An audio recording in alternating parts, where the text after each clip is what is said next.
চাকসু নির্বাচনের ভোট গ্রহণের শুরু হওয়ার কথা ছিল সকাল ৯টায়, তবে সকাল ৯টায় সেই ভোট গ্রহণ করতে পারেনি নির্বাচন কমিশন।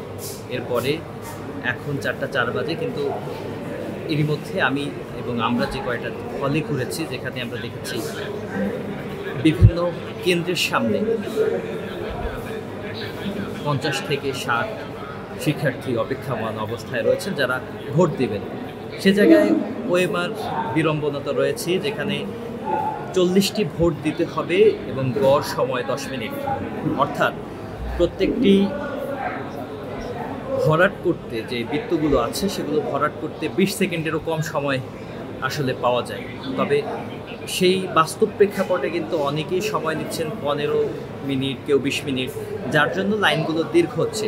এরই মধ্যে প্রথম দিকটায় সকালবেলা আমরা দেখেছি ছাত্রদল এবং অন্যান্য রাজনৈতিক দলের যে সংগঠনগুলো বা যে প্যানেলগুলো এখানে নির্বাচন করছেন, তারা অভিযোগ করেছিলেন যে হাতে অমোছনীয় যে কালি দেয়া রয়েছে সেইগুলো হচ্ছে অমোছনীয় নয়, সেগুলো মোছনীয় কালি।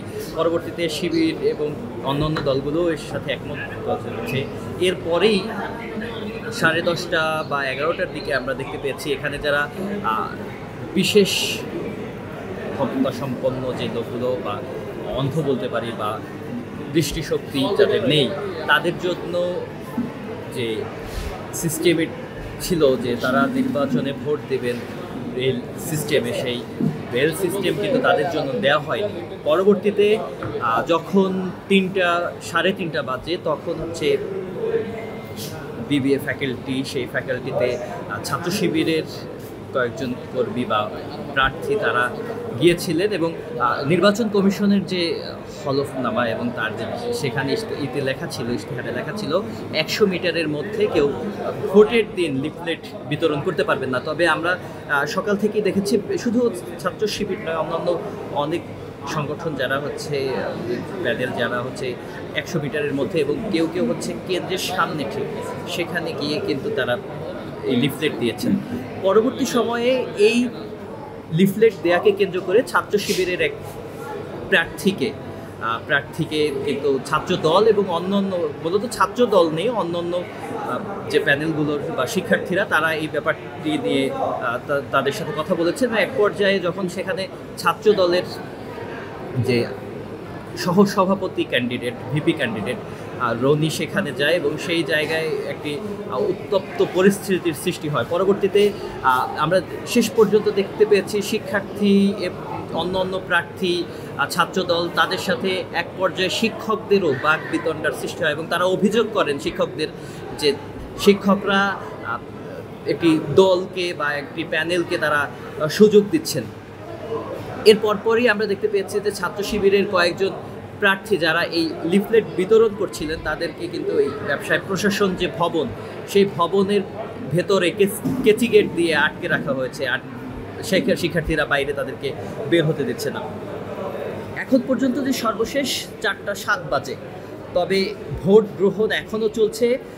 আমরা দেখতে পেয়েছি আজকে 11টি শাটল ট্রেন এবং 30টির মতো বাস পুরো ভোটের দিনটায় কিন্তু তারা সার্ভিস দিয়েছে এবং যখন এই শাটল ট্রেনগুলো আসতেছিল তখন দেখতে পেয়েছিলাম যে কেন্দ্রের বাইরে কিন্তু প্রচুর পরিমাণে ভিড় জমে যাচ্ছিল। একদিকে হচ্ছে ওএমআর সিট সেটিকে ভরাট করতে সময় লাগা, পাশাপাশি শিক্ষার্থীরা যারা আসছে নতুন ভোট দিতে তাদের একটি, তাছাড়া কিছু কিছু জায়গায় ভোট দেওয়ার পরে ব্যালট পেপার যে বক্সে ফালানো হবে সেই জায়গায় একটি জটলা বেঁধে গেছে।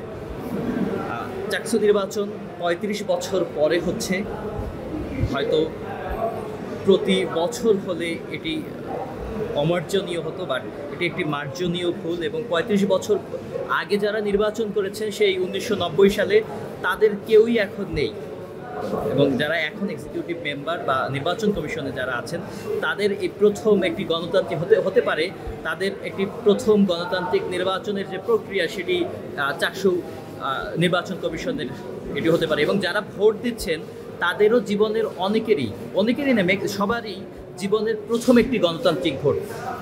আশা করি চাকসু নির্বাচন গণতান্ত্রিক একটি ধারা অব্যাহত থাকবে এবং এই গণতান্ত্রিক ধারা শুধু ডাকসু চাকসু জাকসু না, সারা বাংলাদেশের জাতীয় নির্বাচনে এই শিক্ষার্থী যারা ভোট দিচ্ছেন জাতীয় নির্বাচনে বাংলাদেশের গণতান্ত্রিক ধারা 24-এর যে স্বপ্ন ছিল, 24-এর যে প্রত্যয় ছিল, সেই প্রত্যয়কে নিয়ে এই গণতান্ত্রিক ধারা আরও বেগবান হবে।